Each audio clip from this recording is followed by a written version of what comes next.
साथीहरु आफूलाई आइपिओ परेको त्यो आइपिओ कसरी सेल गर्ने हो यस्तो क्वेशन छ भने हैन यो भिडियो अन्तसम्म हेर्नु होला यो तपाईकै लागि भिडियो बनेछ हैन सो तपाईको कुन ब्रोकरसँग एकाउन्ट छ त्यो ब्रोकरको वेबसाइट खोल्ने हैन मेरो चाहिँ नासाको छ सो नासाको मैले खोलेको छु हैन यहाँ इमेलमा आफ्नो इमेल राख्ने अनि पासवर्डमा पासवर्ड राख्ने हो पासवर्ड राखिसके मैले यहाँ साइन इन गर्ने हो अब यहाँ फर्स्टमा डेस्कटप खुल्छ हैन डेस्कटपमा तपाईले केही पनि गर्नुपर्ने छैन हैन यो चाहिँ नासाको देखाएर छु है साथीहरु याद गर्नु होला यहाँ अर्डरमा क्लिक गर्ने अर्डरमा छ यहाँ सर्च स्क्रिप्टमा क्लिक गर्ने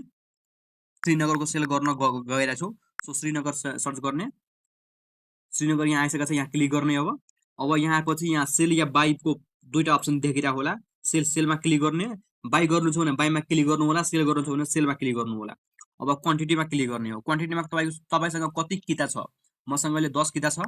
10 किता लेख्ने सो यसको प्राइस अलि तपाई हेर्न सक्नुहुन्छ यसको प्राइस कति छ भनेर 806 छ हैन 806.1 हो सो 806.1 लेख्ने अनि यहाँ सेलमा क्लिक गर्दिनु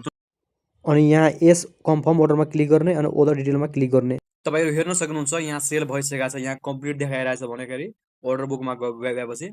त्यो आइपिओ अहिलेसम्म सेल भएको छ कि छैन यहाँ देखाउँछ के सेल भइसकेको छ भने यहाँ कम्प्लिटेड देखाउँछ हैन अनि सेल भएको छैन भने यहाँ इन प्रोसेसमा देखाउँछ के अनि यहाँ गरेपछि अब बेलुकासम्म मेरो शेयर एकाउन्ट खोल्ने मेरो शेयरमा गएर अनि त्यहाँबाट शेयर ट्रान्सफर गर्ने हो सबभन्दा पहिला मेरो शेयर खोल्ने यहाँ 3 अप्सनमा क्लिक गर्ने त्यसपछि माई पर्चेस सोर्समा क्लिक गर्ने त्यसपछि यहाँ स्क्रिप्टमा सर्च गर्ने त्यसपछि यहाँ बक्समा क्लिक गर्ने प्रोसिड गर्ने त्यसपछि यहाँ बक्समा क्लिक गर्ने अपडेट गर्ने भइसक्यो त्यसपछि माई होल्डिङमा जाने माई होल्डिङमा पनि स्क्रिप्टमा क्लिक गर्ने यहाँ पनि सिलेक्ट गर्ने कुन कम्पनी भनेर सर्च गर्ने यहाँ बक्समा क्लिक गर्ने यहाँ प्रोसिडमा क्लिक गर्ने फेरि यो बक्समा क्लिक गर्ने अपडेट क्लिक गर्ने यहाँ भएपछि फेरि यो 3 अप्सनमा क्लिक गर्ने आइइडिआइएस मा क्लिक गर्ने ट्रान्सफर शेयरमा क्लिक गर्ने भ्यू डिटेलमा क्लिक गर्ने यहाँ बक्समा क्लिक गर्ने प्रोसिड गर्ने फेरि यहाँ बक्समा क्लिक गर्ने कन्फर्म गर्ने successfully you request for transfer shares